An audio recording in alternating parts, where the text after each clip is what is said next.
Welcome in, everybody. Welcome in, Darlene. Love you. Welcome in, Susan. Love you. I don't know who's over on Rumble, but I know Susan's over there. So there's a new poll up there. You already did, Darlene. Good for you. I'm going tomorrow. Tomorrow's our primary. I didn't vote early. I wanted to go up there where everybody's at so I could see everybody in town. So I'm going up tomorrow.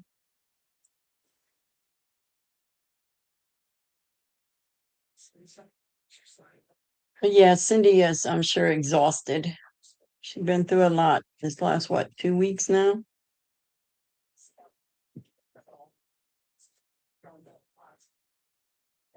So I'll leave that up for a little bit and then we'll take it down. I can't see it on this background because of the background's the sky, so kind of hard to see it. So I apologize. I'll wait till everybody gets here and then I'll apologize for this morning. I think I got it figured out though. I'm gonna ask Tina when she comes in. Pretty sure I got it figured out. Pretty sure. So I invited a lot of the people from the other channel too. I put the link in and told them to come over and just watch and see what they think about how we do things. And if they like it, then they can join mine, subscribe, and join Tina's. There's golly, how many's over there? Not counting everybody, I guess. What is that? Let me see. I've already got 497 subscribers.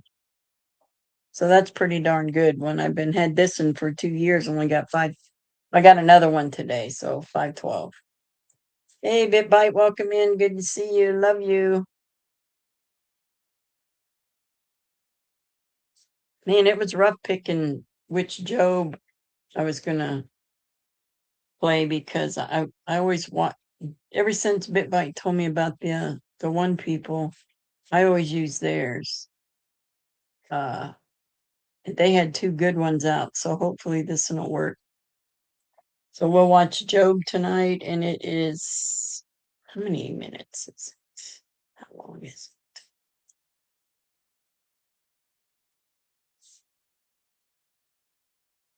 It is an hour and 44 minutes. I knew it was going to be long. The other one was an hour and 52 minutes. So I picked the lower one. But I got some news. Yes, Carrie, if you're watching, we love you, miss you, and we're praying for you. Remember to keep Dana in your prayers. Kale. Oh, Betty, Miss Betty. Her mother-in-law passed away, so keep Miss Betty and her husband Steve in your prayers. So they're going through it. Keep Cindy in your prayers. Keep Mel in your prayers and her kids. Lots of prayers. So I'm going to get started on this because I got some news here to show. Now, did anybody see the clip of, why can't I think of his name? Nick Shirley, when he was in Cuba. He just got back, but he was in Cuba, and he put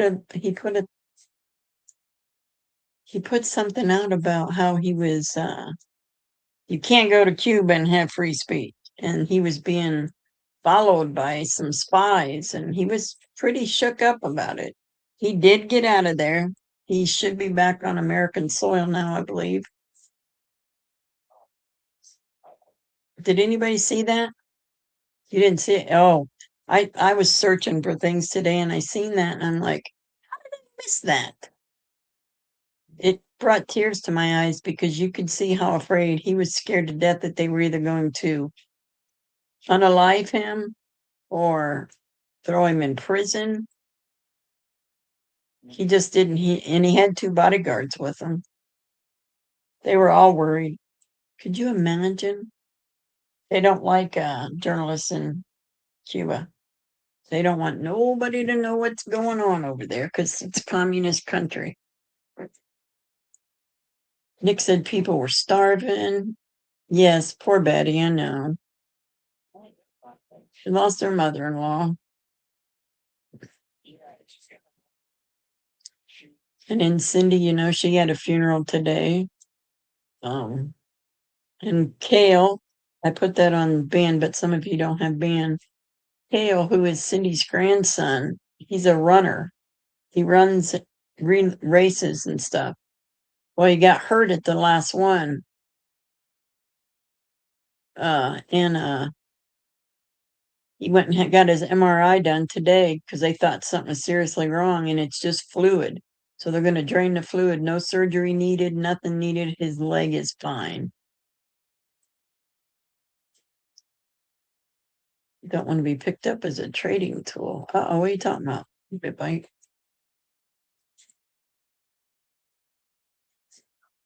What do you mean, BitBite, a trading tool? I must have missed something over there.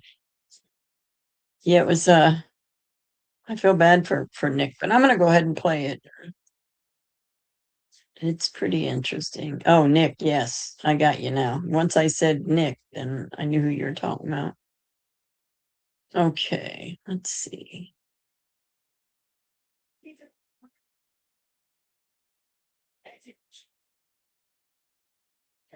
Let me turn my TV on mute.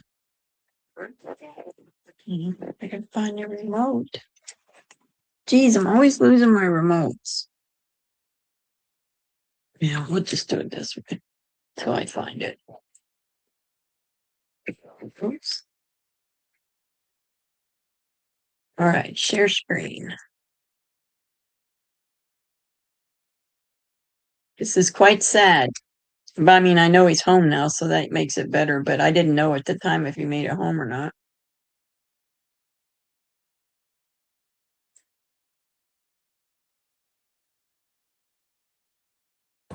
All right, depending when this comes out, or if it does, we are currently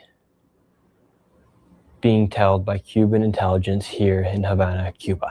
I came here, I've been wanting to make a video for so long about life in communism and showing people what communism is like in a place like Cuba, for instance. Came here to make this video, and when people think about communism, they typically just think about how communism is supposed to make everything equal, whether it be the amount of money someone makes or how food's distributed and how the markets are then controlled by the government. However, something that people do not think about, including myself, is how in communism, they do not have freedom of speech. They don't have freedom of press. And therefore, they want to make sure everything that is posted or out in the world about their country is filtered or censored. So here in Cuba, as soon as I arrived into Cuba, I did everything that you need to do to come into Cuba as far as the documentation that it takes to come into Cuba. Right now, there's a big problem taking place here in Cuba, the largest humanitarian crisis they've had in maybe 50 years. And there's no oil or gas due to the blockade after Trump and the United States took over and captured Maduro. So Venezuela is no longer supporting Cuba with any oil or gas.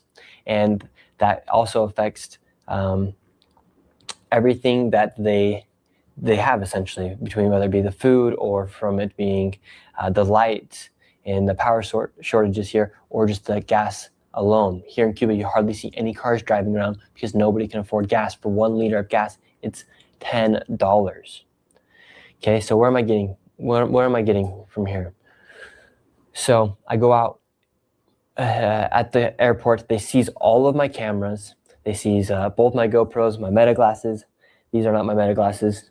All my microphones. However, the only thing they don't take is my iPhone camera. That's what I'm filming this on right now. They don't take my iPhone camera, and somehow they didn't get this microphone that was in the very, very bottom of my backpack. So we get out, and we go start to make the video asking Cubans about life in communism, showing what's going on with the blockade, showing kind of the downfall of Cuba. One sec, I'm working on getting this out. Right now, we're currently planning our escape route out of Cuba right now. So had to respond to take a message to get out of here somehow. So we go out into the streets and we start filming this video. We're showing people what life is like in Cuba right now, how there's hardly any cars out in the streets. The buildings are like crumbling essentially. All the university is destroyed, the University of Cuba.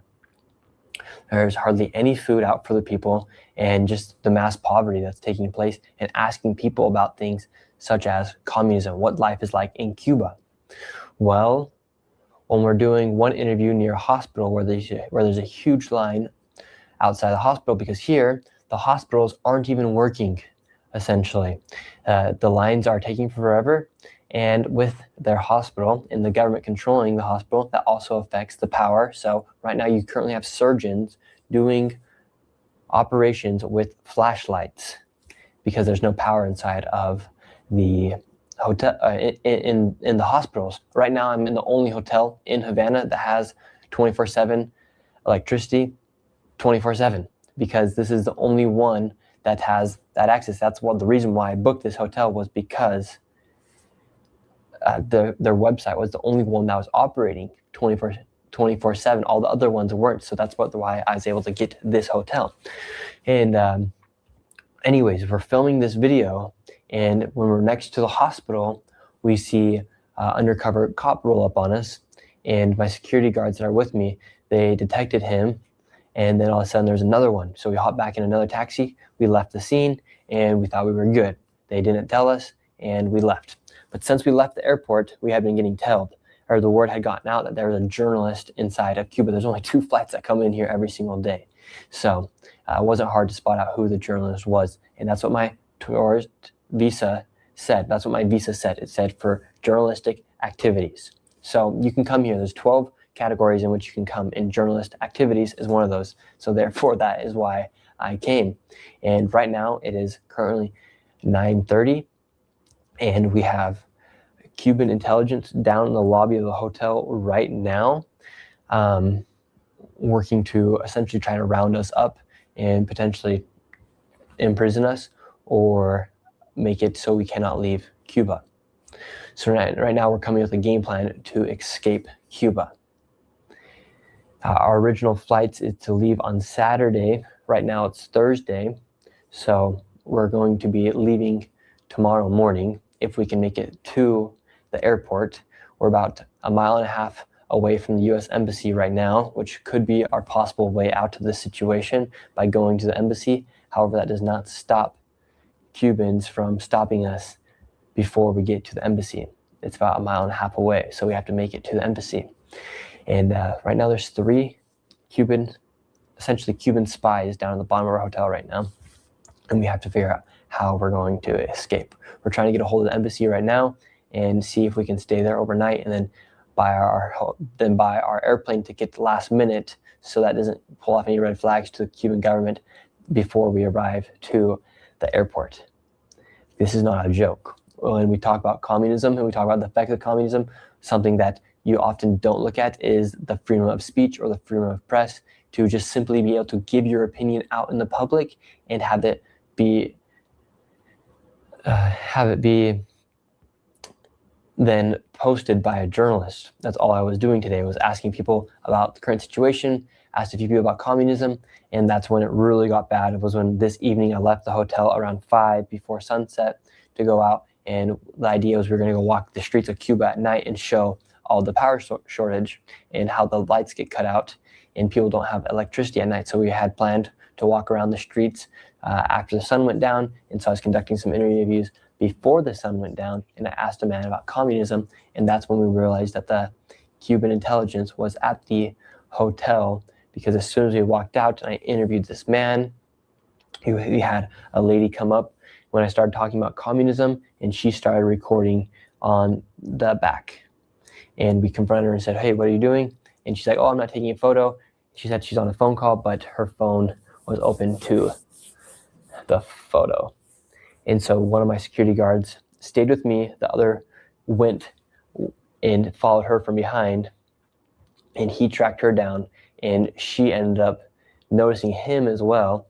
And she went to a Cuban, another Cuban intelligence spy, and then they came to the hotel lobby. And before that, when we were eating lunch today, after we had gotten through customs at the airport, after they had seized all my stuff, my GoPros and my meta glasses and all my microphones, another man was at the hotel, and he was all by himself. And then this evening, he was with the two Cuban spies in the lobby. So right now we are trying to plan our escape route. We have a few options. The main one is to leave here and then go play taxi tag, as far as hopping in another taxi to make sure we aren't getting trailed by them, and then make our way to the embassy. And then from the embassy, buy our flight around 7 a.m., make it to the airport at 8 a.m., hop on our flight 8:30, and then be out of Cuba. The other options are we stay here in our hotel and hope they don't come and round us up in the middle of the night. The only problem is tomorrow is May 1st, and that is essentially their 4th of July here. We're just outside of the hotel we're staying at right now. They are going to have a huge march for communism, for the current president, and that's their July 4th parade, essentially. That is going to be taking place right outside our hotel. Had no idea that was happening beforehand, and until we got to the hotel and they said that happens every single year. It's their biggest march they do each and every single year, and it is for communism. You cannot speak out against communism when you live inside a communist country. Last time that happened in 2021 here in Cuba, lots of people were arrested, and it was not good. And the other times that happened were, I believe, like the 1960s. So communism does not allow the truth to be told. In fact, it just censors what people can do. And right now they are literally trying to kidnap and detain me and my two security guards that are here with me right now from leaving Cuba. And we're trying to do everything we can to somehow do something with this footage. And so if this video does make it out into the world, I have either been kidnapped or I am safe.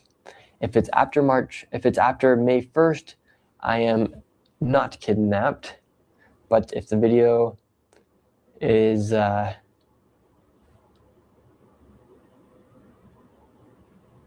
right, I'm not going to get kidnapped, so I'm not going to say that. So I'm going to post this video, though, to show you guys the risk that we're in right now. And we are going to make it out of Cuba. If there's a will, there's a way. But this is currently what we are planning right now and going through, because we legit have Cuban spies at the bottom of our hotel room. We're on the 8th floor right now. They're in the lobby right now. Security guard just went down to see what was going on, and they're all down there in the lobby. There's a few singers down at the restaurant right now, so we're thinking to go down, blend in, and then sneak our way out for the night and make our way to the embassy.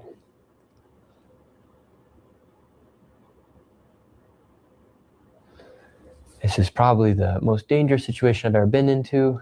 This is probably the most dangerous situation I've ever been in, especially when you have no power here, essentially, because the United States and Cuba, they do not like each other. There's been an embargo since the 1960s here, where the United States has not allowed other businesses to do work with Cuba.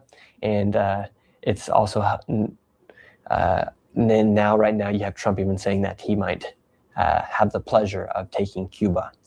And Marco Rubio, obviously, he has even said openly that he doesn't think a regime change would be bad, which it wouldn't. Look what's happening right now because of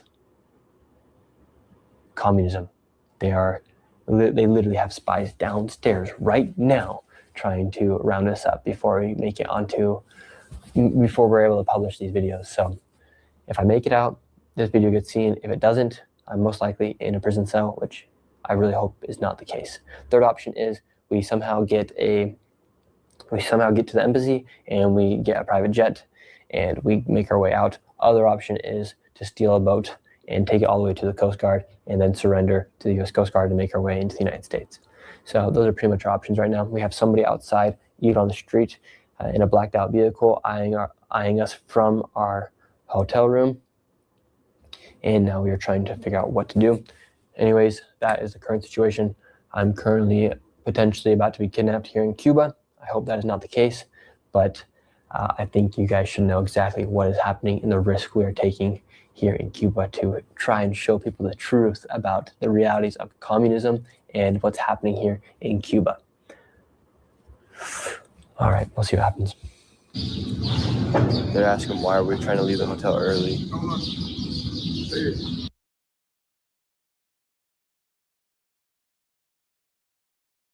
So that was something, huh?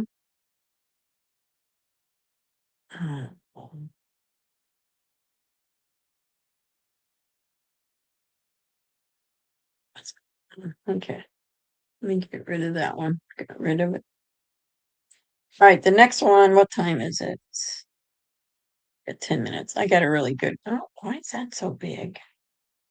Look on top that. The next one is funny. I mean, it is so funny. This guy was hilarious.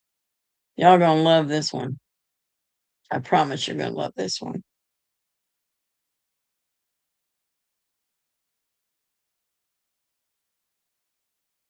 Let's see.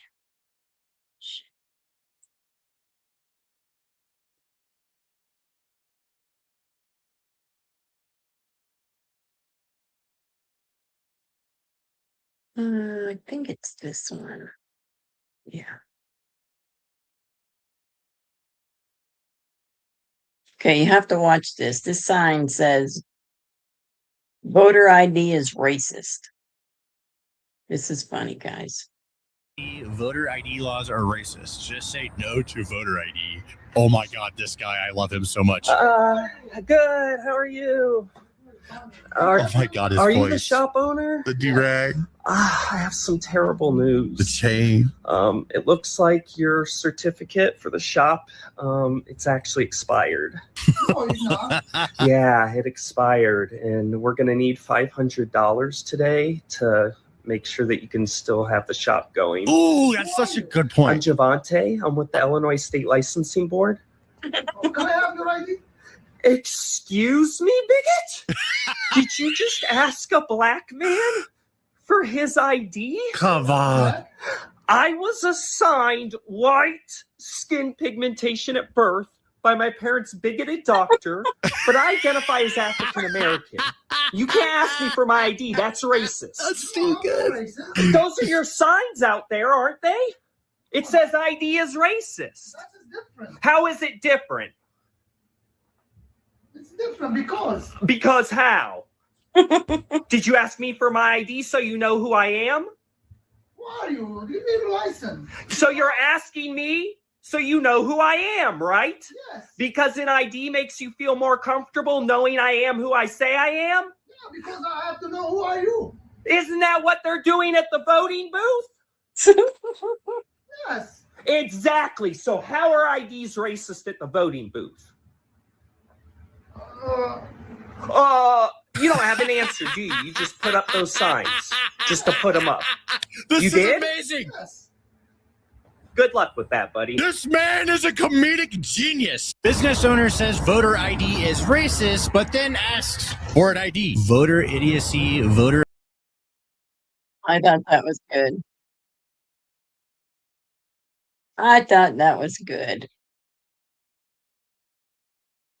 I like that one.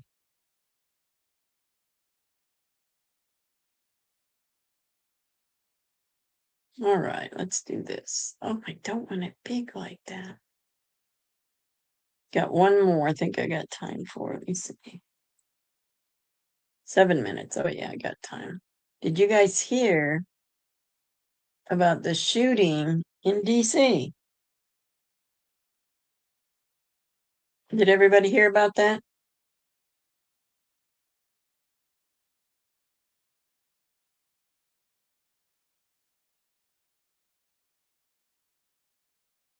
Yeah, you heard about it? Yeah, that was crazy. So I got a little video on it somewhere. Which one is it? Yes, right there. Okay.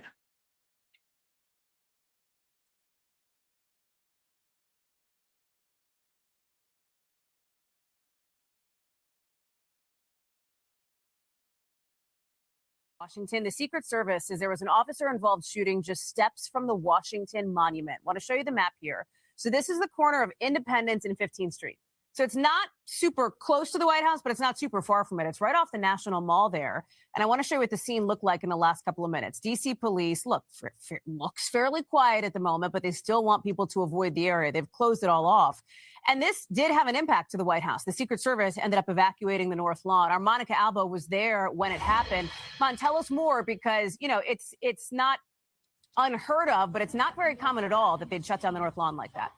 Yeah, I have to tell you, Hallie, a handful of times I have experienced that, but typically the Secret Service agents, when they're notifying you that you need to move from this very camera position into the West Wing, they sort of tell you with a firmness, but not a sense of urgency like the one that we saw today, where certain agents did have some long guns drawn and were ushering us in, almost encouraging us to run inside. And of course, we didn't know why at the time, but we are learning more information. And Hallie, I just got a message alerting me that the Secret Service just put out a little bit more information. There are a couple of details we know, but they are just sharing publicly that this incident, which you're seeing there on your screen at 15th Street and Independence Avenue, so closer to the Washington Monument than here to the White House, that this incident, quote, resulted from a confrontation between an armed individual and Secret Service police. So these are the kinds of agents who you would see around some of these very significant landmarks here in Washington, certainly here at the White House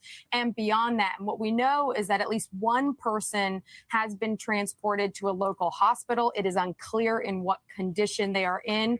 And again, it's unclear, Hallie, how these shots were fired, who initiated the shots, how was this person hit, what was this person doing? All of that is still unknown. But what we do know is that that area that you are showing on your screen has been locked down for blocks and a significant amount in each direction as this investigation begins to unfold. Again, so to set the scene here at the White House where we are, President Trump was about to start an event, remarks at a small business-focused gathering in the East Room, and that had already been a little bit delayed before this incident took place, and we were waiting for him to come out and speak when this happened, when then they moved us inside to the West Wing. And about 5 minutes or so after that, the president did enter the East Room and began his event without anything, and certainly making no mention of that shooting as we were just learning about it in real time. Hallie. That's right. No impact to the president, to the interior of the White House there. It was sort of business as usual. As you note, as the Secret Service says that one individual was shot by law enforcement. Monica Alba, come back when you learn more. I know you will. Thank you very much. Appreciate you being with us.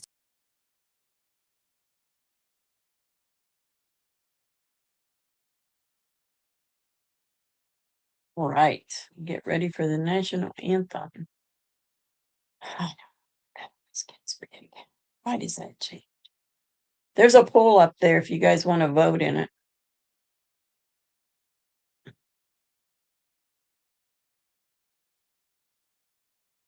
Hello, Jeff and Terry. Love you. Good to see you. Tracy, welcome in. Good to see you. Love you. Oh, goodness. My booty gets sore from sitting. Oh, yep, I'm voting tomorrow. I usually do early voting, but I didn't feel like getting out in all this rain and cold. Tomorrow's not going to be too bad.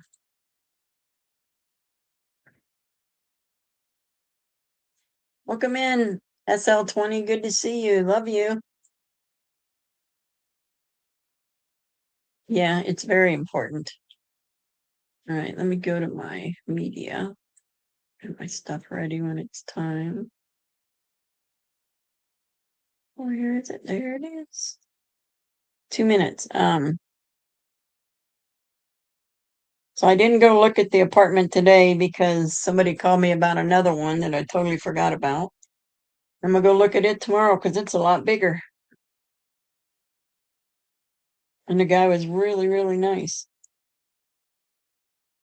And I can have my puppy there.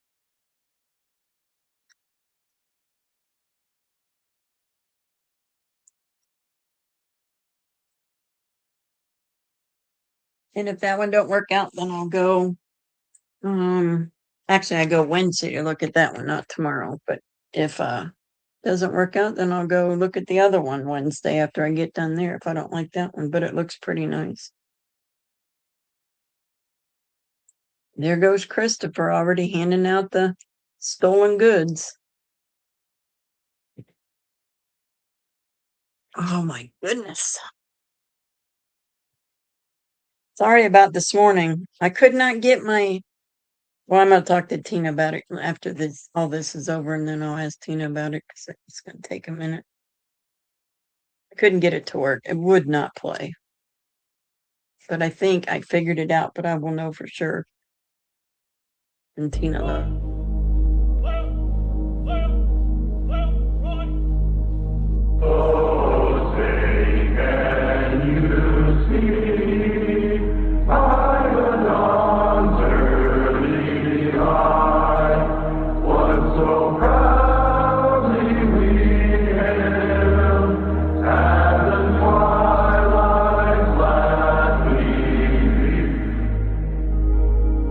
I pledge allegiance to the flag of the United States of America. Whose broad stripes and bright stars through the perilous fight, o'er the ramparts we watch, words of gallantly stream. And to the republic for which it stands, and the rockets red soldiers begin,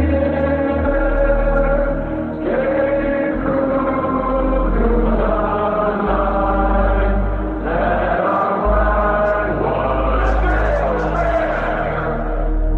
there. One nation, under God,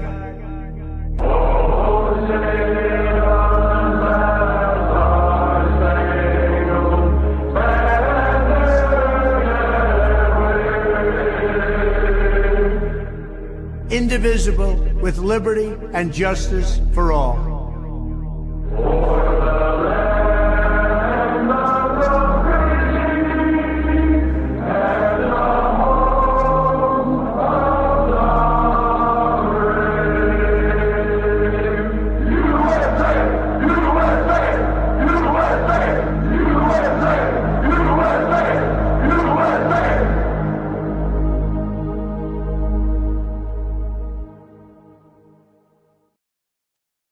Very good. Thank you all. Thank you, thank you, thank you.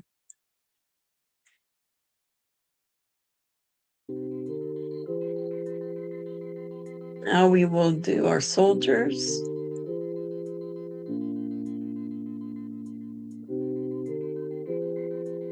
Where is that? There it is.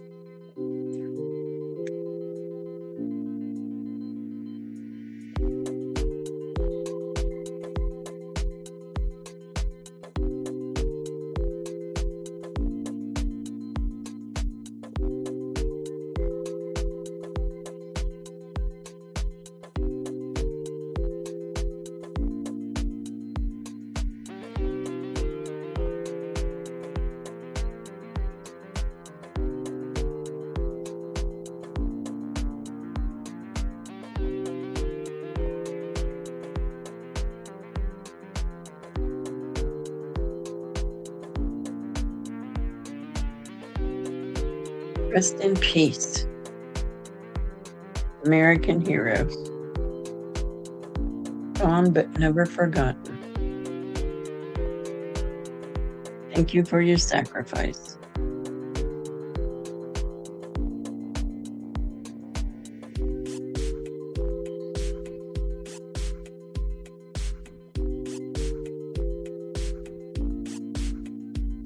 I just love that. Welcome in, Jay Keeps. Good to see you. Love you. Now we will do our American citizens who were murdered by illegal aliens. This one always gets me.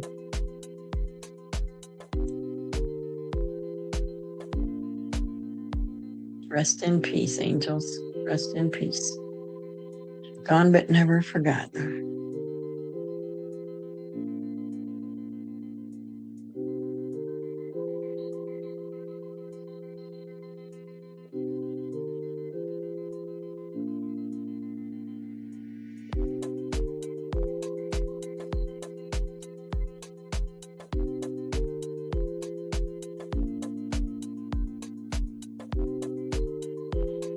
Be dancing in the sky with Jesus.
Okay, about 5 more minutes on the voting. I can't see it. I don't know what it is, if it's done or not. Let me look and see. Let me shut this off. Thank you to everybody that came in tonight and is doing this. And you're welcome to all that told me thank you. I didn't get a chance. Let me find this thing I have up here.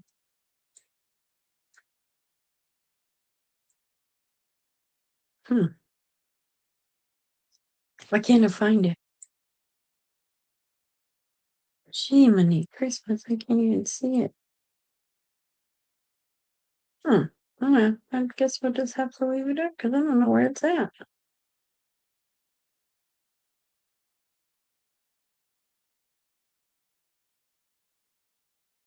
Nope, I don't see it nowhere. Okay, well, I guess it's going to be up here all night. Tina, I have a question for you. I think I figured out why I can't go through StreamYard with my new channel. Now let me ask you this. Pay attention. When you have two channels in StreamYard, do you have to, okay, thank you, Tina. Do you have to sign out of the first one so you can use the second one? Because I think that's what I was doing wrong, because today I just couldn't get it to work this morning. So maybe I should sign out of this channel and use the other one. Yay, Jay Keeps. Oh, it's in the widgets. That's right. It is.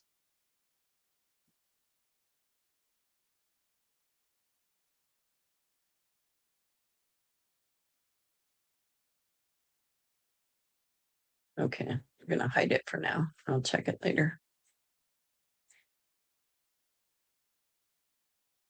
Yay, Jay Keeps. So I'm thinking I got to sign out of Get a Girl and sign into the prayer one and be able to use it.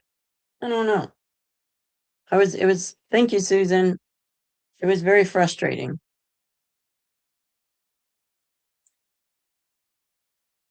I'm going to try it. I got to make sure I remember my, make sure I remember my passwords. I have to write them down.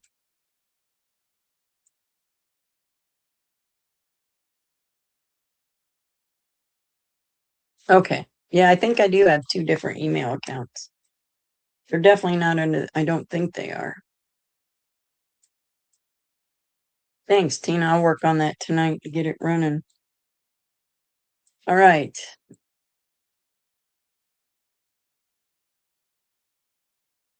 And we're going to get ready to watch Job. I'm going to play it now because it's a long one. The Book of Job, like you've never seen before.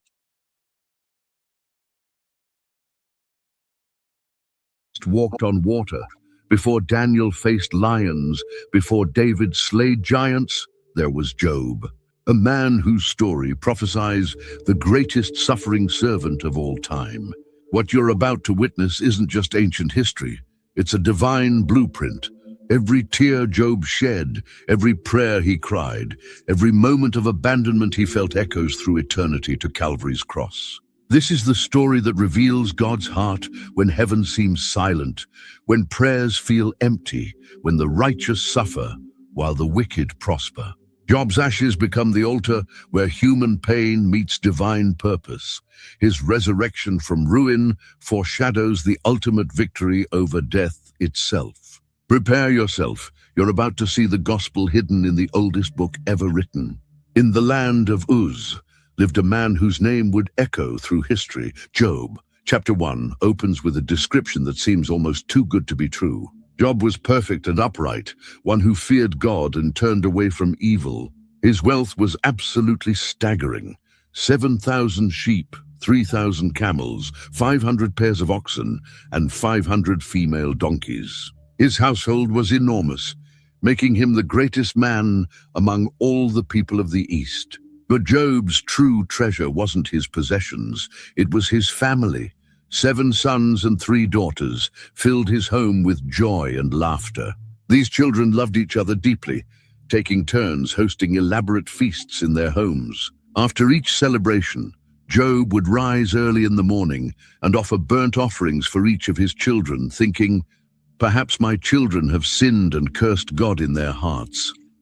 This he did regularly, showing a father's heart that constantly sought God's favor for his beloved family. Then something absolutely incredible happened that would change everything forever. The sons of God came to present themselves before the Lord, and Satan came among them. When God asked Satan where he had come from, Satan answered that he had been walking back and forth on the earth, roaming throughout it. Then God said something that would alter the course of history. "Have you considered my servant Job, that there is none like him on the earth? A blameless and upright man, one who fears God and shuns evil?" Satan's response cut straight to the heart of every question about faith and suffering that has ever been asked. Does Job fear God for nothing? Have you not made a hedge around him, around his household, and around all that he has on every side? You have blessed the work of his hands, and his possessions have increased in the land. But now stretch out your hand and touch all that he has, and he will surely curse you to your face. The Lord's answer would shock anyone who is listening. Behold, all that he has is in your power, only do not lay a hand on his person. In that single moment, a cosmic wager began that would test the very foundations of faith itself. The first test came swiftly and brutally, like a series of devastating hammer blows. In a single horrific day, messengers ran to Job with news that completely shattered his world. The Sabaeans had attacked and stolen his oxen and donkeys, killing his servants with the edge of the sword. Fire from heaven had burned up his sheep and more servants, consuming them completely. The Chaldeans had formed 3 bands, raided his camels, and killed even more of his people with brutal efficiency. But the worst news of all came last. A great wind from across the wilderness had struck the house where all his children were feasting together, and the house collapsed, killing every single one of them. Job's response was absolutely remarkable and completely unexpected. He tore his robe, shaved his head, and fell to the ground in worship, saying these unforgettable words: "Naked I came from my mother's womb, and naked shall I return there. The Lord gave, and the Lord has taken away. Blessed be the name of the Lord." In all this devastating loss, Job did not sin nor charge God with doing anything wrong, but Satan wasn't finished with his assault. Chapter 2 shows him returning to God's presence once again. When God pointed out that Job still held fast to his integrity despite being moved to destroy him without any cause, Satan's reply was absolutely chilling. Skin for skin, yes. All that a man has, he will give for his life. But stretch out your hand now, and touch his bone and his flesh, and he will surely curse you to your face. God gave Satan permission to touch Job's body directly, with just one important condition. He must spare Job's life. Satan immediately struck Job with painful boils, from the sole of his foot to the crown of his head. Job sat among the ashes and scraped himself with a piece of broken pottery, trying to find some relief from the constant burning pain. Then came perhaps the most heartbreaking moment of the entire ordeal. Job's wife, watching her husband's unbearable agony day after day, spoke words that were born from her own desperate pain. "Do you still hold fast to your integrity? Curse God and die." But Job answered her with words that have inspired countless sufferers throughout history. "You speak as one of the foolish women speaks. Shall we indeed accept good from God, and shall we not accept adversity?" In all this terrible suffering, Job did not sin with his lips. When Job's 3 friends, Eliphaz the Temanite, Bildad the Shuhite, and Zophar the Naamathite, heard about all the trouble that had come upon him, they made an appointment together to come and mourn with him and comfort him in his grief. But when they saw him from a distance, they could barely recognize the man they had known. They wept loudly, tore their robes, and sprinkled dust on their heads toward heaven. Then they sat with him on the ground for 7 full days and 7 long nights without speaking a single word to him, because they could see that his grief was extremely great. After 7 complete days of absolute silence, something finally broke deep inside Job's heart. Chapter 3 records words that shocked everyone who heard them and continue to shock readers today. Job opened his mouth and cursed the day of his birth with language that was raw and desperate. These weren't the calm, measured words of a patient sufferer. They were the desperate cries of a man who had been pushed far beyond his breaking point. "May the day perish on which I was born, and the night in which it was said, 'A male child is conceived.'" Job's overwhelming pain poured out in vivid, almost frightening language that revealed the depth of his anguish. He wished that day had been complete darkness, that God above had not sought it out, that no light had ever shined upon it. He wanted darkness and the shadow of death to claim it completely, clouds to settle on it, and the blackness of the day to terrify it with overwhelming gloom. His words grew even more intense and desperate as he continued speaking about that night. May that night be barren. May no joyful shout come into it. May those curse it who curse the day, those who are ready to arouse Leviathan. May the stars of its twilight be dark. May it look for light, but have none, and not see the dawning of the day, because it did not shut up the doors of my mother's womb, nor hide sorrow from my eyes. But Job's deepest wish was actually much simpler and more heartbreaking than his dramatic curses. He wished with all his heart that he had died at birth. Why did I not die at birth? Why did I not perish when I came from the womb? Why did the knees receive me, or why the breasts that I should nurse? He painted a beautiful but tragic picture of death as a place of complete rest and peace, where the wicked cease from troubling, and there the weary are at rest. The most painful and piercing question came at the very end of his lament. Why is light given to a man whose way is hidden and whom God has hedged in? The very hedge of divine protection that Satan had complained about in chapter 1 now felt like an inescapable prison to Job. His sighs came before his food each day, and his groaning poured out like water continuously. Job's explosive outburst was met with genuine concern from his first friend, Eliphaz the Temanite. Chapter 4 shows Eliphaz trying to be gentle and diplomatic at first, almost apologetic for daring to speak at such a sensitive time. If one attempts a word with you, will you become weary? But who can withhold himself from speaking? He reminded Job of how he had been a source of strength to others in the past. Your words have upheld him who was stumbling, and you have strengthened the feeble knees. But now it comes upon you, and you are weary, it touches you, and you are troubled. But then Eliphaz asked the crucial question that revealed exactly what he was thinking. Is not your reverence your confidence, and the integrity of your ways your hope? Remember now, whoever perished being innocent, or where were the upright ever cut off? In Eliphaz's theological worldview, suffering always indicated sin. Good, righteous people simply didn't suffer like this without having done something wrong first. To support his point and give weight to his argument, Eliphaz shared something absolutely extraordinary, a supernatural vision that he claimed to have received directly from the spirit world. Now a word was secretly brought to me, and my ear received a whisper of it.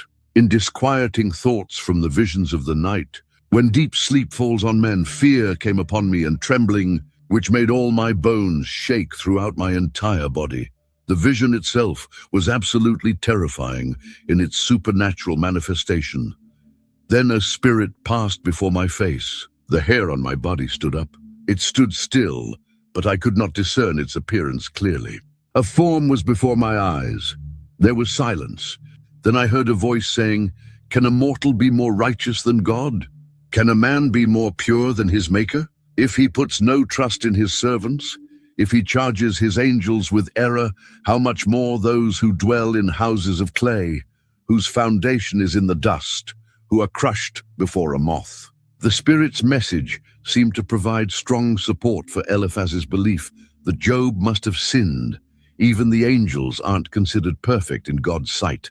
So how much less are human beings who live in fragile houses of clay and can be crushed as easily as moths? Eliphaz was using this dramatic supernatural experience to suggest that Job's terrible suffering was clear proof that he wasn't nearly as righteous as he had always claimed to be. Eliphaz continued his lengthy speech in chapter 5 with what he sincerely thought was helpful and encouraging advice for his suffering friend.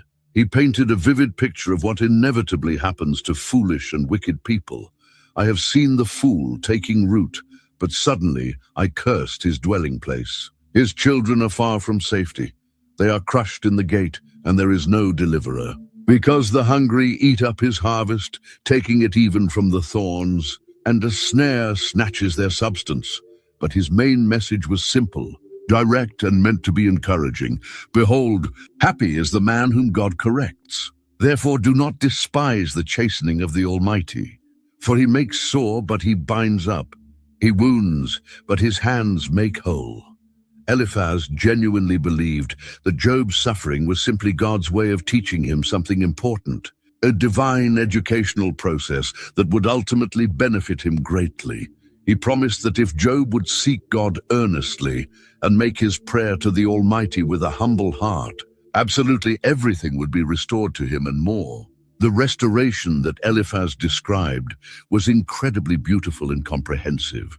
For he bruises, but he binds up. He wounds, but his hands make whole. He shall deliver you in 6 troubles, yes. In 7 no evil shall touch you. In famine he shall redeem you from death, and in war from the power of the sword.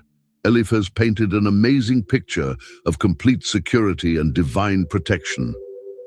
You shall be hidden from the scourge of the tongue, and you shall not be afraid of destruction when it comes. You shall laugh at destruction and famine, and you shall not be afraid of the beasts of the earth. For you shall have a covenant with the stones of the field, and the beasts of the field shall be at peace with you. He promised that Job's tent would be secure, his dwelling completely safe, and when he visited his habitation, he would not sin. His descendants would be numerous like the grass of the earth. Job would come to his grave at a full age, like a sheaf of grain gathered in its proper season. Eliphaz ended his speech with complete confidence. Behold, this we have searched out, it is true. Hear it, and know for yourself. Job's response in chapters 6 and 7 revealed just how deeply his friend's well-meaning words had actually hurt him. He began by wishing that his overwhelming grief could somehow be measured and weighed. Oh, that my grief were fully weighed, and my calamity laid with it on the scales. For then it would be heavier than the sand of the sea. Therefore, my words have been rash. His words seemed extreme because his spirit was being crushed under this completely impossible weight of suffering. Job felt like God himself was directly attacking him with supernatural weapons. For the arrows of the Almighty are within me. My spirit drinks in their poison. The terrors of God are arrayed against me. He wasn't complaining about nothing or being overly dramatic. Even wild animals don't cry out unless something is genuinely wrong. Does the wild donkey bray when it has grass, or does the ox low over its fodder? His overwhelming pain had made everything in life taste completely wrong to him. He couldn't eat because food had become absolutely disgusting. Can flavorless food be eaten without salt? Or is there any taste in the white of an egg? My soul refuses to touch them. They are as loathsome food to me. What he really wanted was simple, but completely impossible. Oh, that I might have my request, that God would grant me the thing that I long for, that it would please God to crush me, that he would loose his hand and cut me off. In chapter 7, Job turned his attention directly to God with some of the most brutally honest words ever spoken in prayer. He described all human life as constant warfare. Is there not a time of hard service for man on earth? Are not his days also like the days of a hired man? Like a servant who earnestly desires the shade, and like a hired man who eagerly looks for his wages. So I have been allotted months of futility, and wearisome nights have been appointed to me. His physical body was completely breaking down. My flesh is caked with worms and dust. My skin is cracked and breaks out afresh. My days are swifter than a weaver's shuttle, and are spent without hope. He reminded God that human life is incredibly brief, like a breath that quickly disappears. Whoever goes down to the grave doesn't come back up to see his house again. Then Job asked God a question that pierced straight to the heart of his complete confusion. What is man, that you should exalt him, that you should set your heart on him, that you should visit him every morning and test him every moment? How long? Will you not look away from me and let me alone till I swallow my saliva? He felt like God was watching him far too closely, testing him constantly and relentlessly.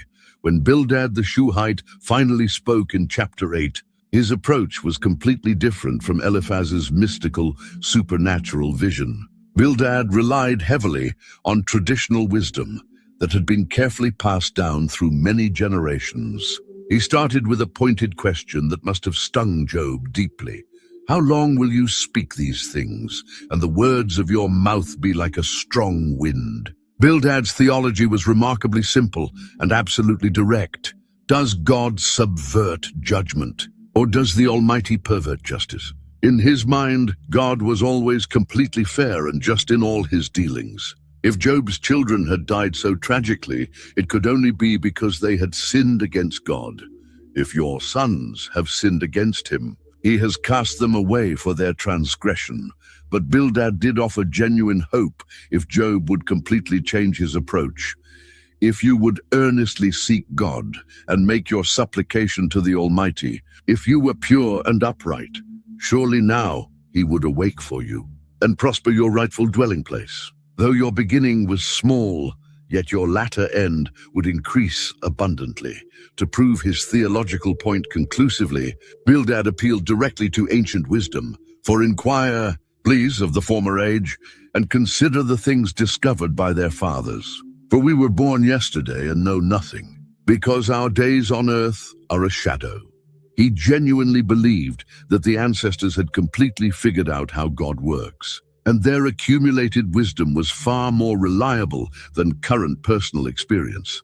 Bildad used incredibly vivid word pictures to make his point crystal clear. The godless person was like a plant that grows luxuriously in wet, marshy soil, but dies quickly when the hot sun comes out. While it is yet green and not cut down, it withers before any other plant. So are the paths of all who forget God, and the hope of the hypocrite shall perish, whose confidence shall be cut off, and whose trust is a spider's web. He painted another detailed picture of someone who trusts completely in his house, holding fast to it desperately, but having it collapse anyway when real pressure comes. But Bildad's final conclusion was genuinely meant to encourage and give hope. Behold, God will not cast away the blameless, nor will he uphold the evildoers. He will yet fill your mouth with laughing, and your lips with rejoicing. Those who hate you will be clothed with shame, and the dwelling place of the wicked will come to nothing. Job's response in chapters 9 and 10 showed clearly that his friend's simple, straightforward answers weren't helping him at all. He actually agreed with part of what Bildad had said. Truly I know it is so, but how can a man be righteous before God? The real problem wasn't that Job disagreed with God's perfect justice. The problem was that God was far too powerful for any human being to argue with successfully. Job painted an absolutely incredible picture of God's overwhelming power. He removes the mountains, and they do not know when he overturns them in his anger. He shakes the earth out of its place, and its pillars tremble. He commands the sun, and it does not rise. He seals off the stars. He alone spreads out the heavens and treads on the waves of the sea. God's creative power was completely beyond human imagination. He made the bear, Orion and the Pleiades, and the chambers of the south. He does great things past finding out, yes, wonders without number. If he goes by me, I do not see him. If he moves past, I do not perceive him. If he takes away, who can hinder him? Who can say to him, what are you doing? But this overwhelming power made Job feel completely helpless. Though I were righteous, I could not answer him. I would beg mercy of my judge. If I called and he answered me, I would not believe that he was listening to my voice. For he crushes me with a tempest and multiplies my wounds without cause. Job's frustration grew exponentially as he imagined trying to argue his case. If it is a matter of strength, indeed he is strong. And if of justice, who will appoint my day in court? Though I were righteous, my own mouth would condemn me. Though I were blameless, it would prove me perverse. In chapter 10, Job decided to speak directly to God, despite the overwhelming odds. I will say to God, do not condemn me. Show me why you contend with me. Does it seem good to you that you should oppress, that you should despise the work of your hands and smile on the counsel of the wicked? Job reminded God that he had made him. Your hands have made me and fashioned me, an intricate unity. Yet you would destroy me. The silence was broken by the harshest voice yet. Zophar the Naamathite had been listening to everything, and his patience had run out completely. Chapter 11 shows him speaking with no gentleness at all, cutting straight to what he believed was the heart of the problem. Should not the multitude of words be answered? And should a man full of talk be vindicated? Zophar wasn't going to dance around the issue like his friends had done. His attack was direct and brutal. For you have said, my doctrine is pure and I am clean in your eyes. But oh, that God would speak and open his lips against you, that he would show you the secrets of wisdom, for they would double your prudence. Know therefore that God exacts from you less than your iniquity deserves.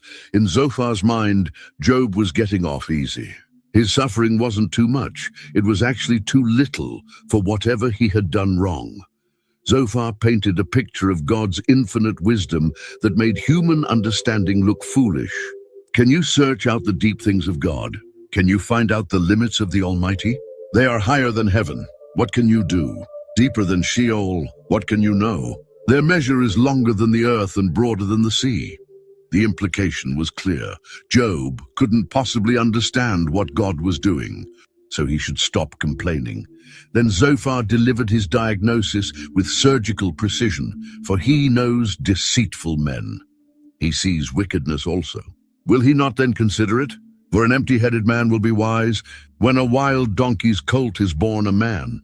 According to Zophar, Job was empty-headed, and God could see right through his pretense of righteousness. But Zophar also offered a way out, though it came wrapped in condemnation. If you would prepare your heart and stretch out your hands toward him, if iniquity were in your hand, and you put it far away, and would not let wickedness dwell in your tents, then surely you could lift up your face without spot. Yes, you could be steadfast and not fear. The solution was simple in Zophar's mind. Confess your hidden sins, and everything will be fine. He promised restoration if Job would just admit his guilt, because you would forget your misery and remember it as waters that have passed away, and your life would be brighter than noonday.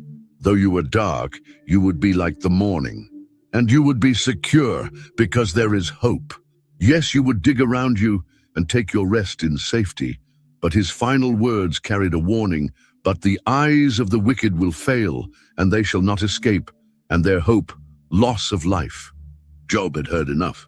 Chapter 12 opens with words dripping with sarcasm that showed just how fed up he was with his friend's lectures. No doubt you are the people, and wisdom will die with you. The bitterness in Job's voice was unmistakable.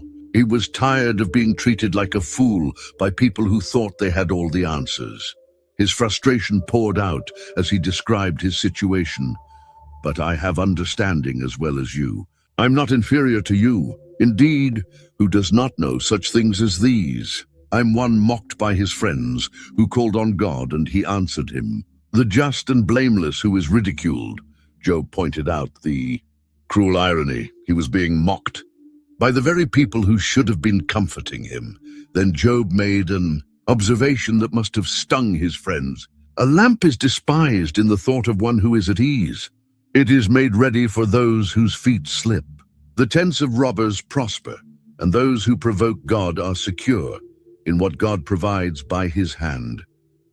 He was pointing out that their simple theology didn't match reality. Bad people often lived comfortable lives while good people suffered. Job then launched into a magnificent description of God's power that showed he understood divine sovereignty better than his accusers did. But now ask the beasts, and they will teach you, and the birds of the air, and they will tell you, or speak to the earth, and it will teach you, and the fish of the sea will explain to you. Who among all these does not know that the hand of the Lord has done this? He continued with examples of God's absolute control over everything. With him are wisdom and strength. He has counsel and understanding. If he breaks a thing down, it cannot be rebuilt. If he imprisons a man, there can be no release. If he withholds the waters, they dry up. If he sends them out, they overwhelm the earth. Job was showing that he understood God's power perfectly well. That wasn't his problem. The real issue, Job explained, was that God seemed to use his power in ways that confused human understanding.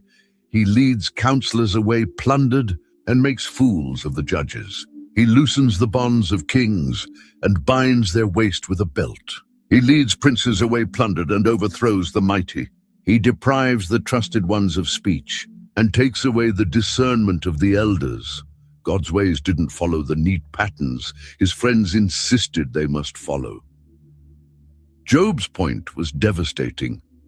He pours contempt on princes and disarms the mighty. He uncovers deep things out of darkness and brings the shadow of death to light. He makes nations great and destroys them, enlarges nations and guides them.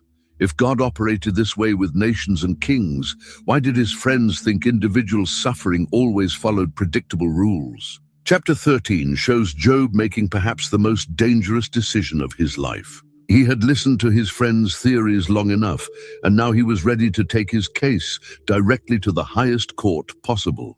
Hold your peace, let me alone that I may speak, and let come on me what may.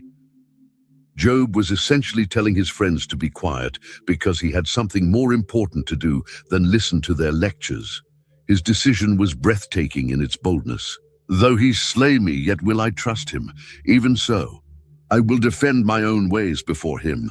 He also shall be my salvation. For a hypocrite could not come before him. Job was willing to risk everything, even his life, to get answers from God directly. He believed that his integrity would be his protection, because a truly wicked person wouldn't dare approach God this way. Job had prepared his case carefully. I have prepared my case. I know that I shall be vindicated. Who is he who will contend with me? If now I hold my tongue, I perish. He was confident that if he could just get a fair hearing, he would be proven right. The problem wasn't his guilt. The problem was that he couldn't get God to listen to him. Before presenting his case, Job made 2 requests that showed how desperate he was. Only 2 things do not do to me. Then I will not hide myself from you. Withdraw your hand from me, and let not the dread of you make me afraid. Then call, and I will answer, or let me speak, then you respond to me. Job wanted God to stop hurting him long enough for them to have a conversation, and he wanted God to stop being so terrifying that Job couldn't think straight. His questions were heartbreaking in their honesty. How many are my iniquities and sins? Make me know my transgression and my sin. Why do you hide your face and regard me as your enemy?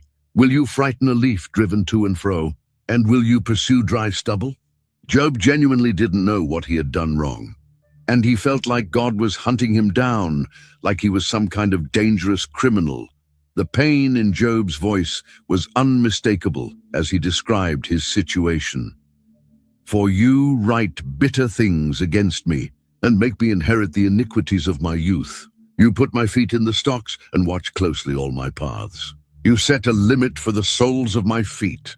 Job felt like he was in prison, with God as his jailer watching his every move and keeping detailed records of his failures. His final words in this chapter painted a picture of human frailty that explained why he needed mercy rather than judgment. Man decays like a rotten thing, like a garment that is moth-eaten. Job was pointing out that humans are naturally weak and temporary. They need compassion, not harsh treatment. Chapter 14 contains some of the most beautiful and heartbreaking poetry in the entire Bible, as Job reflected on the temporary nature of human life. His words painted pictures that anyone could understand. Man who is born of woman is of few days and full of trouble. He comes forth like a flower and fades away. He flees like a shadow and does not continue. Job was saying that human life is naturally brief and difficult, like a flower that blooms and quickly dies, or a shadow that appears and disappears. The comparison with trees was particularly striking. For there is hope for a tree, if it is cut down, that it will sprout again, and that its tender shoots will not cease. Though its root may grow old in the earth, and its stump may die in the ground, yet at the scent of water it will bud and bring forth branches like a plant. Even a dead tree could come back to life if conditions were right. But humans were different. But man dies and is laid low. Indeed, man breathes his last, and where is he? As water disappears from the sea, and a river becomes parched and dries up, so man lies down and does not rise. Till the heavens are no more, they will not awake nor be roused from their sleep. Unlike trees, people don't get second chances. When they die, they stay dead. This reality made Job wish for something that seemed impossible. Oh, that you would hide me in the grave, that you would conceal me until your wrath is past, that you would appoint me a set time and remember me. If a man dies, shall he live again? All the days of my hard service I will wait till my change comes. Job was actually wishing he could hide in death until God's anger passed, and then come back to life when things were better. The hope Job expressed was tentative but beautiful. You shall call, and I will answer you. You shall desire the work of your hands. For now you number my steps, but do not watch over my sin. My transgression is sealed up in a bag, and you cover my iniquity. Job imagined God calling him back from death, like a friend calling to a friend, and God choosing not to remember his failures. But Job's hope was crushed by reality. But as a mountain falls and crumbles away, and as a rock is moved from its place, as water wears away stones, and as torrents wash away the soil of the earth, so you destroy the hope of man. You prevail forever against him, and he passes on. You change his countenance and send him away. Even the most solid things in nature eventually break down and disappear, and humans are far more fragile than mountains or rocks. Job's final words in this chapter were heartbreaking. His sons come to honor, but he does not know it. They are brought low, but he does not perceive it of them. But his flesh will be in pain over him, and his soul will mourn over him. Even if good things happened to his family after he died, Job would never know about it. Death was a permanent separation from everything he cared about. When Eliphaz spoke again in chapter 15, his gentle approach was completely gone. He had listened to Job's speeches and decided that kindness wasn't working. Should a wise man answer with empty knowledge and fill himself with the east wind? Should he reason with unprofitable talk, or by speeches with which he can do no good? Eliphaz was saying that Job's words were as empty and destructive as a hot desert wind. His accusation was serious and direct. Yes, you cast off fear and restrain prayer before God, for your mouth utters your iniquity, and you choose the tongue of the crafty. Your own mouth condemns you and not I. Your own lips testify against you. Eliphaz was claiming that Job's complaints were actually proving his guilt. By questioning God, Job was showing that he didn't truly fear the Lord. Eliphaz asked cutting questions designed to put Job in his place. Are you the first man who was born? Or were you made before the hills? Have you heard the counsel of God? Do you restrict wisdom to yourself? What do you know that we do not know? What do you understand that is not in us? He was tired of Job acting like he was wiser than his friends. Then Eliphaz played what he thought was his strongest card. Both the gray-haired and the aged are among us, much older than your father. Are the consolations of God too small for you, and the words spoken gently with you? He was reminding Job that older, wiser men had tried to help him, and Job had rejected their comfort. Eliphaz's description of wicked people was clearly meant to describe Job. The wicked man writhes with pain all his days, and the number of years is hidden from the oppressor. Dreadful sounds are in his ears. In prosperity the destroyer comes upon him. He does not believe that he will return from darkness, but a sword is waiting for him. The implication was obvious. Job's suffering proved he was wicked. In chapter 16, Job's response revealed how deeply his friends' words had wounded him. I have heard many such things. Miserable comforters are you all. Shall words of wind have an end? Or what provokes you that you answer? I also could speak as you do, if your soul were in my soul's place. I could heap up words against you and shake my head at you. Job was pointing out that his friends were giving him the opposite of comfort. Job's description of what God was doing to him was violent and disturbing. He tears me in his wrath and hates me. He gnashes at me with his teeth. My adversary sharpens his gaze on me. They gape at me with their mouth. They strike me reproachfully on the cheek. They gather together against me. Job felt like God had become his enemy, attacking him with supernatural fury. The physical description of his suffering was heartbreaking. God has delivered me to the ungodly and turned me over to the hands of the wicked.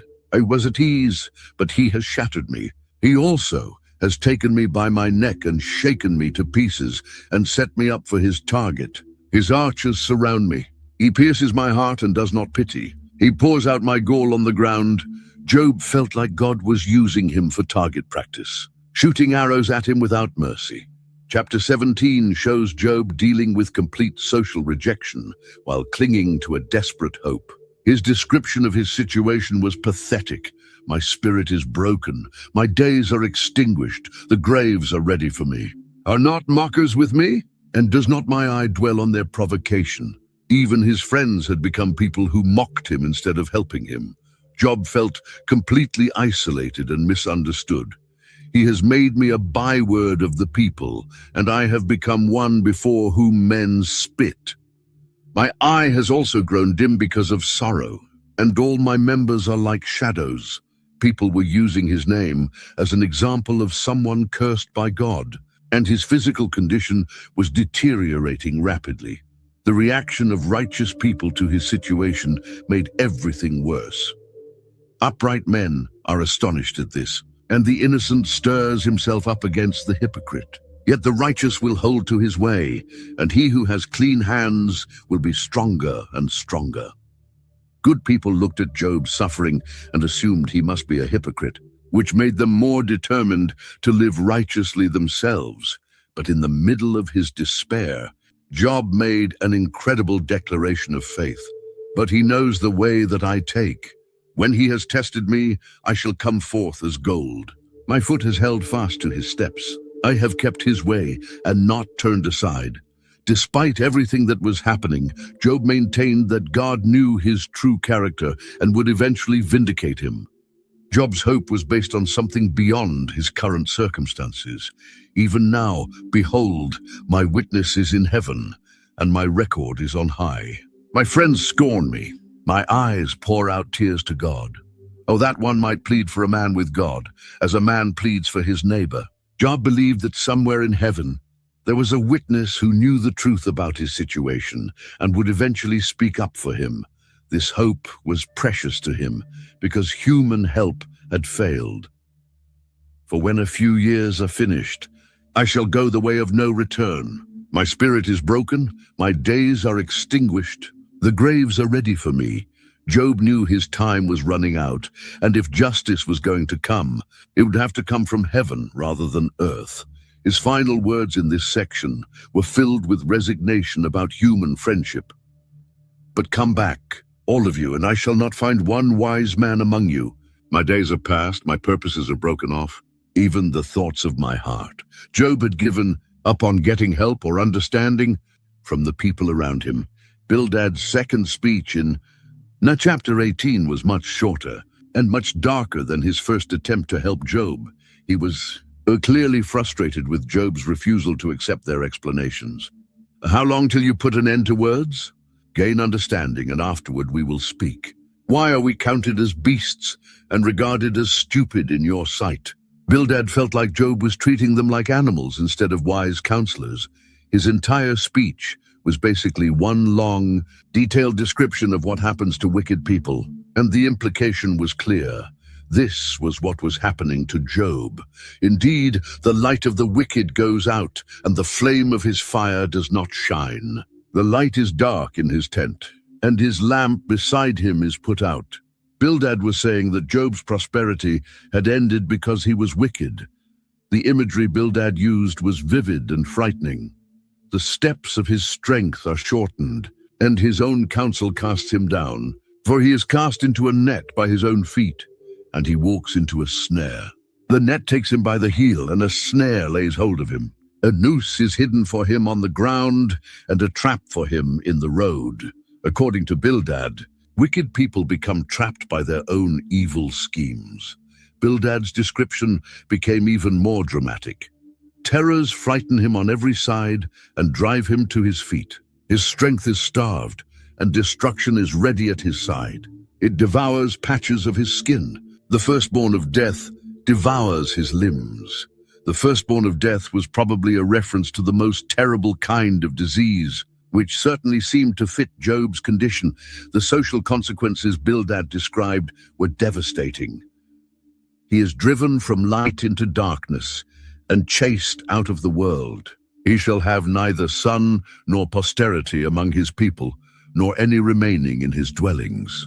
Those in the west are astonished at his day, as those in the east are frightened.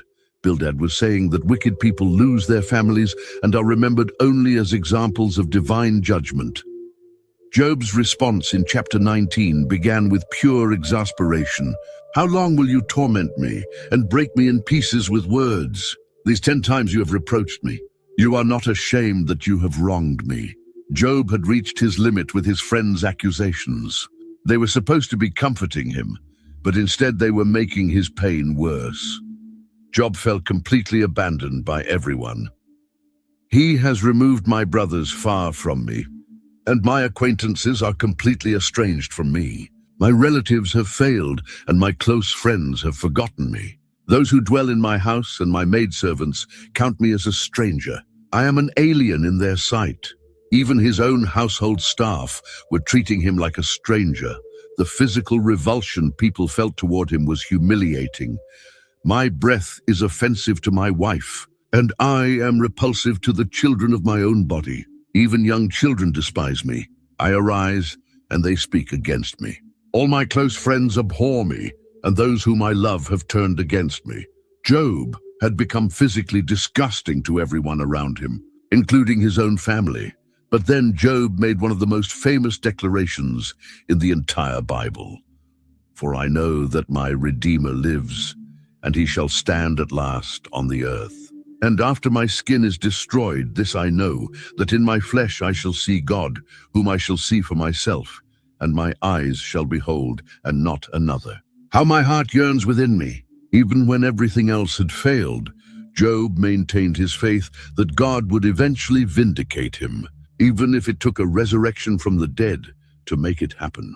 Zophar's final speech in chapter 20 was his attempt to solve the problem that Job had raised about wicked people prospering.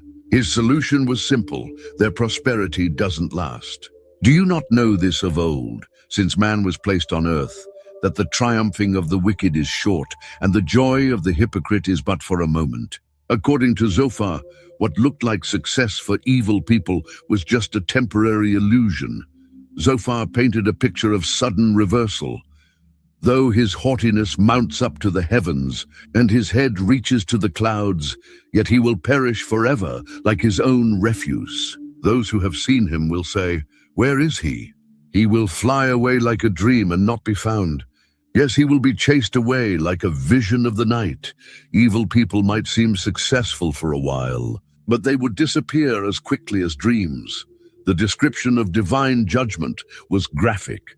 The increase of his house will depart, and his goods will flow away in the day of his wrath. This is the portion from God for a wicked man, the heritage appointed to him by God.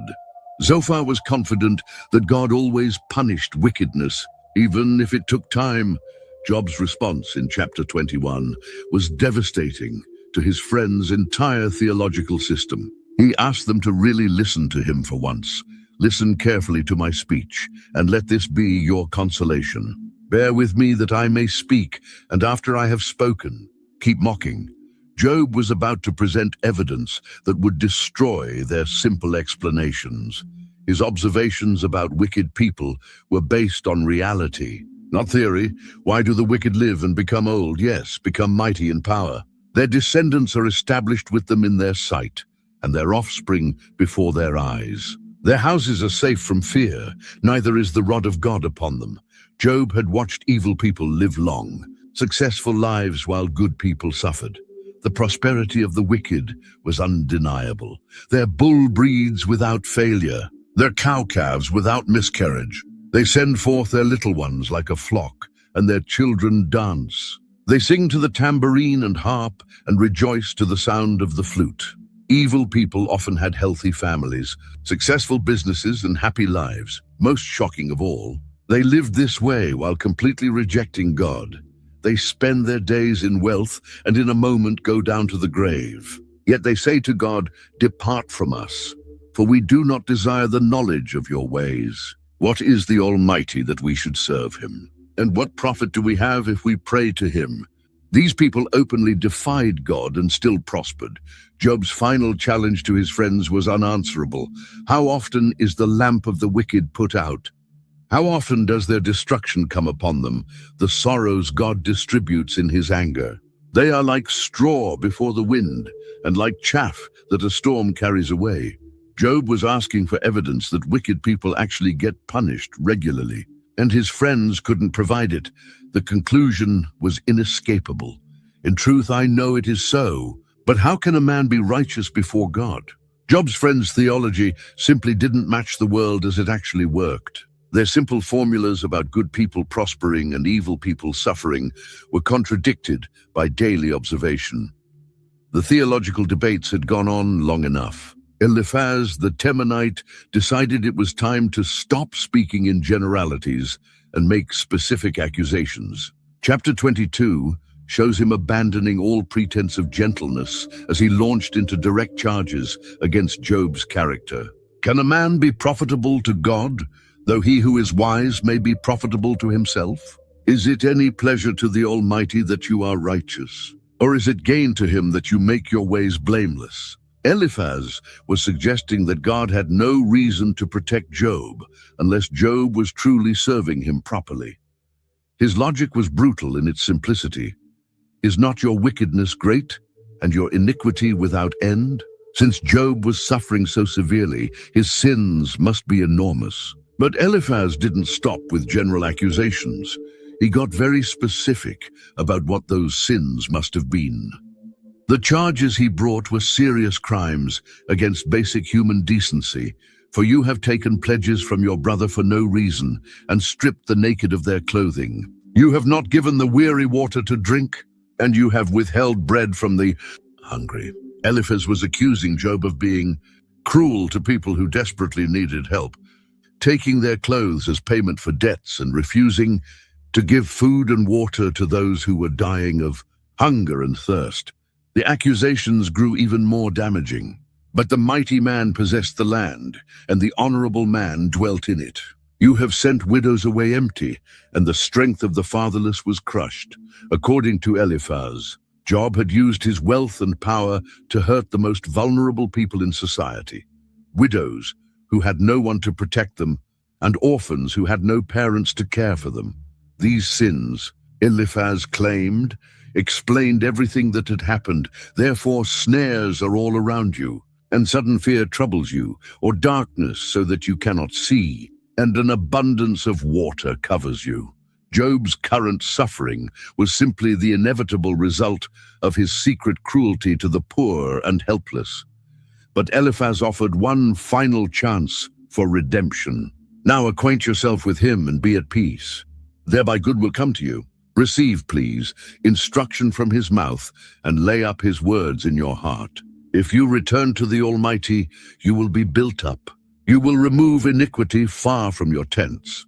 The solution was straightforward. Confess these hidden sins, repent genuinely, and God would restore everything. The promised restoration was magnificent.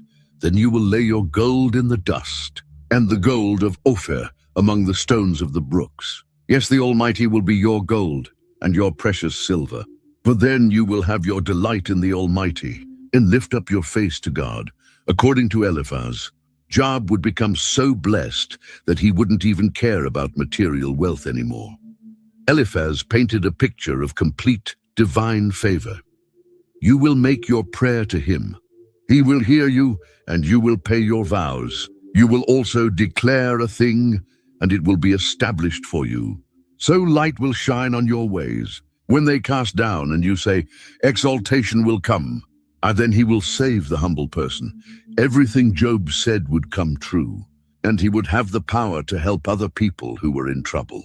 Job's response in chapters 23 and 24 revealed the depth of his spiritual crisis. He wasn't rejecting his friend's advice because he was stubborn. He was rejecting it because he genuinely couldn't find God to repent to. Even today, my complaint is bitter. My hand is listless because of my groaning. Job's suffering had reached the point where he could barely function physically. His deepest desire was simple, but seemed impossible. Oh, that I knew where I might find him, that I might come to his seat. I would present my case before him and fill my mouth with arguments. Job wasn't afraid of facing God. He was desperate to find him. He believed that if he could just get a fair hearing, everything would be cleared up. Job was confident about what would happen in that divine courtroom. There, the upright could reason with him, and I would be delivered forever from my judge. He wasn't asking for mercy based on God's kindness. He was asking for justice based on his actual innocence. But God seemed to be deliberately hiding from him. Look, I go forward, but he is not there, and backward, but I cannot perceive him. When he works on the left hand, I cannot behold him. When he turns to the right hand, I cannot see him. No matter which direction Job looked, God was nowhere to be found. This game of divine hide-and-seek was driving Job to desperation. But it hadn't destroyed his faith. But he knows the way that I take. When he has tested me, I shall come forth as gold. My foot is held fast to his steps. I have kept his way and not turned aside. I have not departed from the commandment of his lips. I have treasured the words of his mouth more than my necessary food. Job maintained that his life had been characterized by careful obedience to God's commands. Yet, this very God who knew Job's righteousness had become terrifying. But he is unique, and who can make him change? And whatever his soul desires that he does. For he performs what is appointed for me, and many such things are with him. Therefore I am terrified at his presence. When I consider this, I'm afraid of him. Job was caught between his confidence in his innocence and his terror of God's absolute power. In chapter 24, Job turned his attention to the broader problem of injustice in the world. If his friend's theology was correct, why was evil so common and unpunished? Since times are not hidden from the Almighty, why do those who know him see not his days? If God was in control and always punished evil, why didn't good people see evidence of his justice? Job painted vivid pictures of the crimes that went unpunished every day. Some remove landmarks. They seize flocks violently and feed on them. They drive away the donkey of the fatherless. They take the widow's ox as a pledge. People were stealing land, taking animals from those who couldn't defend themselves, and cheating widows and orphans. The exploitation of the poor was systematic and cruel. They push the needy off the road. All the poor of the land are forced to hide. Indeed, like wild donkeys in the desert, they go out to their work, searching for food. The wilderness yields food for them and for their children. They gather their fodder in the field and glean in the vineyard of the wicked. Poor people were being pushed out of society entirely, forced to live like wild animals just to survive. The working conditions were horrific. They cause the poor to go naked without clothing, and they take away the sheaves from the hungry. They press out oil within their walls and tread wine presses, yet suffer thirst. People were working to produce food and clothing, but weren't allowed to have any for themselves. Even worse crimes happened under cover of darkness. The murderer rises with the light. He kills the poor and needy, and in the night he is like a thief. The eye of the adulterer waits for the twilight, saying, "No eye will see me," and he disguises his face. Murderers and adulterers operated openly, confident they would never face consequences. Job's conclusion was devastating to his friend's theology. They are on the face of the waters. Their portion is cursed in the earth, so that no one turns into the way of their vineyards. As drought and heat consume the snow waters, so the grave consumes those who have sinned. Even when evil people eventually died, they often lived long, successful lives before that happened. By chapter 25, Bildad the Shuhite had apparently run out of arguments. His third speech was remarkably short, only 6 verses compared to his earlier lengthy presentations. It seemed like he was grasping for something, anything, to say that might still support the friend's position. Dominion and fear belong to him. He makes peace in his high places. Bildad was trying to emphasize God's absolute authority, as if that alone settled all questions. His main point was humanity's complete insignificance before God. How then can man be righteous before God? Or how can he be clean who is born of a woman? Look even to the moon, and it does not shine. Yes, the stars are not pure in his sight. How much less man who is a maggot and a son of man, who is a worm? Bildad's argument had been reduced to calling humans worms and maggots. This was a pathetic ending to what had started as confident theological instruction. Bildad had begun with elaborate explanations based on ancient wisdom. But now he could only point out that humans are worthless compared to God. It wasn't really an answer to Job's questions. It was an admission that the friends didn't have answers. Job's response in chapter 26 was magnificent and devastating. He began with sarcasm that showed just how unimpressed he was with Bildad's final effort. How have you helped him who is without power? How have you saved the arm that has no strength? How have you counseled one who has no wisdom? And how have you declared sound advice to many? Job was pointing out that Bildad's words had provided no help, strength, wisdom, or good advice. Then Job proceeded to demonstrate that he understood God's power far better than his friend did. The dead tremble, those under the waters and those inhabiting them. Sheol is naked before him, and destruction has no covering. God's power reached even into the realm of the dead, where human understanding couldn't go. Job's description of divine power was breathtaking in its scope. He stretches out the north over empty space. He hangs the earth on nothing. He binds up the water in his thick clouds, yet the clouds are not broken under it. He covers the face of his throne and spreads his cloud over it. God controlled the very structure of creation, holding the earth in space and managing the weather systems. The boundaries God established were absolute. He drew a circular horizon on the face of the waters, at the boundary of light and darkness. The pillars of heaven tremble and are astonished at his rebuke.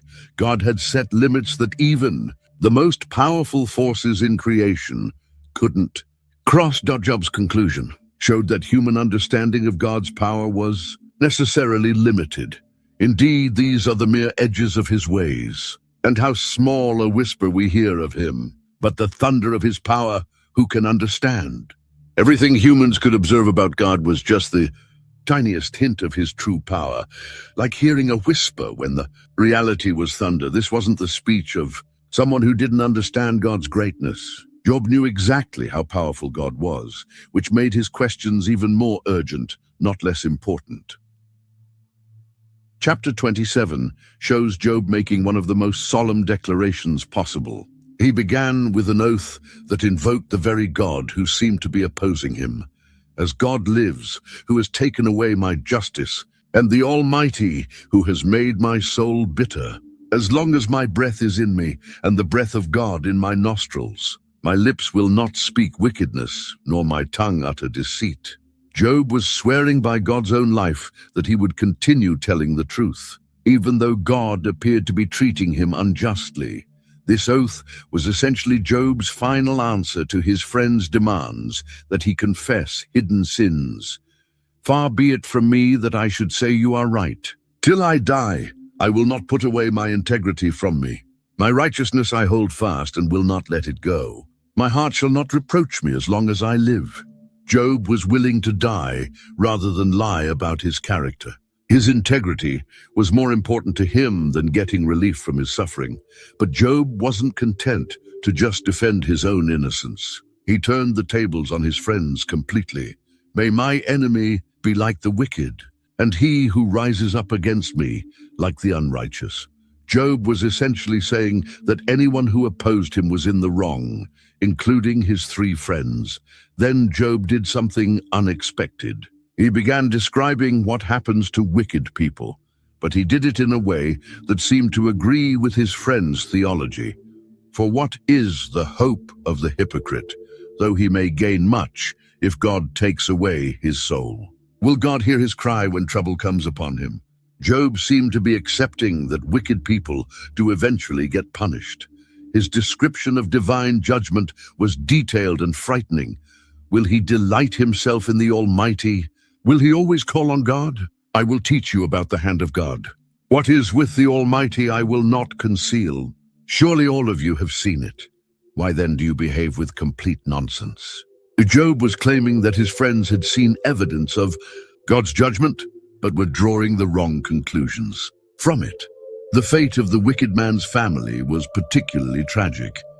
If his children are multiplied, it is for the sword, and his offspring shall not be satisfied with bread. Those who survive him shall be buried in death, and their widows shall not weep. Even if evil people had large families, those families would eventually be destroyed. Their wealth would be temporary. Though he heaps up silver like dust and piles up clothing like clay, he may pile it up, but the just will wear it, and the innocent will divide the silver. Everything wicked people accumulated would eventually go to righteous people. The destruction would be sudden and complete. He builds his house like a moth, like a booth which a watchman makes. The rich man will lie down, but not be gathered up. He opens his eyes, and he is no more. Terrors overtake him like a flood. A tempest steals him away in the night. All their security would prove to be as fragile as a moth's cocoon. Job's final words in this chapter were ominous. The east wind carries him away, and he is gone. It sweeps him out of his place. It hurls against him and does not spare. He flees desperately from its power. Men shall clap their hands at him and shall hiss him out of his place. When the wicked finally fell, people would be glad to see them go. The implication was clear. If Job had been truly wicked, all this would have happened to him already. The fact that he was still maintaining his integrity proved his innocence.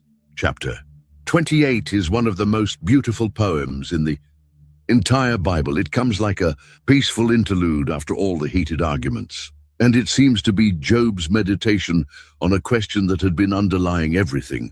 Where can true wisdom be found? The chapter begins with observations about human skill in mining and technology. Surely there is a vein for the silver and a place where gold is refined. Iron is taken from the earth and copper is smelted from ore. Job marveled at human ingenuity in finding hidden treasures. Man puts an end to darkness and searches every recess for ore in the darkness and the shadow of death. He breaks open a shaft away from people. In places forgotten by feet, they hang far away from men. They swing to and fro. Miners would go to incredible lengths, risking their lives in dark, dangerous places to find valuable metals. The search for precious things led people to places where no living creature had ever been. He puts his hand on the flint. He overturns the mountains at the roots. He cuts out channels in the rocks, and his eye sees every precious thing. He dams up the streams from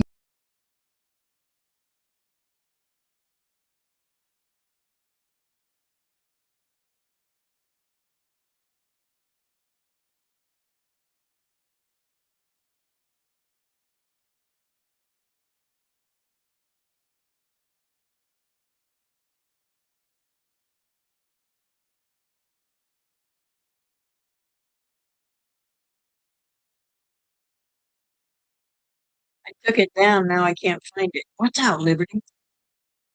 What do I do with it? All right, hold on.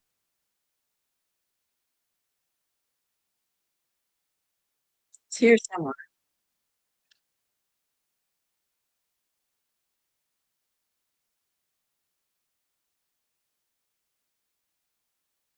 There we go. I'll leave it like that so I can get to it tomorrow. All right, I took it down. 10:30 and midnight.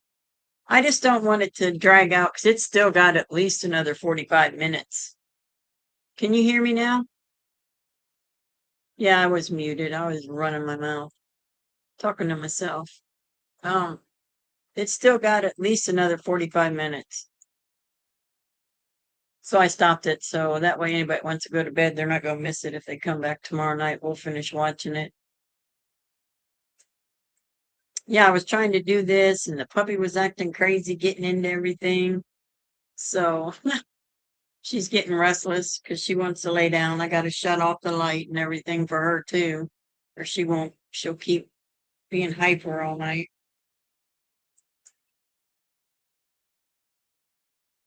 So hold on a minute. Let me get my thingy up here. Yes, people can look at you. Yes, come here. Come here, you little turd. There. Say good night, everybody. God bless you all. Thank you for being here. I'm gonna work on this other thing I got going on. Liberty, please. I love you. Yeah, kind of was me too, and I can't go to sleep. I got too much to do. I still gotta go take a shower. So anyway, I love you all. I will see you tomorrow night. God bless you. Sweet dreams. Remember to pray for Cindy, Kale, Melanie and her kids, Christopher, Tracy, Terry, Darlene and her children, and her husband, Jeff, and Miss Betty. Miss Betty lost her mother-in-law, so she needs prayers. Just whoever you think of, Carrie, Teacup, like Tina says, whoever comes to your mind, just stop and pray for a second. Doesn't take long. We used to call those when I was going, when I was teaching the kids at church, we called those emergency prayers. When God puts somebody on your heart, it's called an emergency prayer. So God bless you all. Stay safe, smile at a stranger. Pray for our J6ers and always, always be kind. Peace. Love. Gator out. If I can get my hand out, if I get going to. All right. God bless you all. Thank you for being here. I love you all. Y'all rock. I don't care what anybody says. Much love.